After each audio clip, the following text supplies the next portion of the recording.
বুঝে বাবা আমার একটু উপকার করতে পারে? কি হয়েছে আপনার? আমার ছেলে ভার্সিটিতে পড়ে, অনেকক্ষণ ধরে খুঁজতেছি কিন্তু পাইতেছি না। আপনার ছেলের নাম কি? নাম হলো জাকির। আচ্ছা, কোন ডিপার্টমেন্টে পড়ে জানেন? অথবা কত ব্যাচ? এটা তো জানি না। তার মোবাইল নাম্বার নাই আপনার কাছে? মোবাইল একটা ছিল, 6 মাস ধরে আমার সাথে অভিমান করে এখনো যোগাযোগ করে।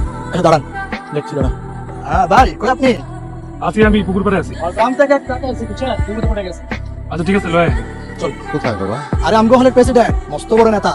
তার সাথে তো মনে করেন এখানে সবার সাথে আনাগো না, সেই পারবে একমাত্র আপনার হেল্প করতে। জেক ভাই, আসসালামু আলাইকুম। এই যে এই চাচার কথা বলছিলাম। আচ্ছা বাজার জাকির জাকির বাজার বাজার তোর তো করছিস সারাদিন। বাজার তুই বাড়ি যাবে কেন? বাপের কথা তোর মনে পড়ে না? হ্যাঁ, কথা কথা কম না কেন? আরে চাচা, কি বলেন আপনি? আপনি জাকির হতে যাবে কেন? আরে এই তো আমার ছেলে জাকির, আমার জাকির তুমি মিথ্যা। আপনি আপনার ছেলে জাকির হতে যাবে কেন? আরে চাচা, আপনি ভুল করতেছেন। আর উনি আমাদের জ্যাক ভাই, জাকির না। আপনার ভুল হচ্ছে কোথাও। আরে দূর, কি সব বাজে কথা কয়? আমার পোলার আমি চিনি না। আপনি উল্টাপাল্টা বকতেছেন কেন? আমি আপনার ছেলে হতে যাবো কেন? কি কও তুমি? আপনি ভুল করতেছেন কেন?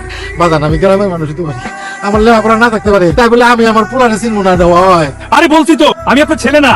এই সোজা কথা তো মাথায় ঢুকতেছে না। আর তুই কোত্থেকে সব আবু ধরে নিয়ে আসোস? সব প্রবলেম কি আমার কাছে নিয়ে আসতে হবে? সব সলভ করতে হবে?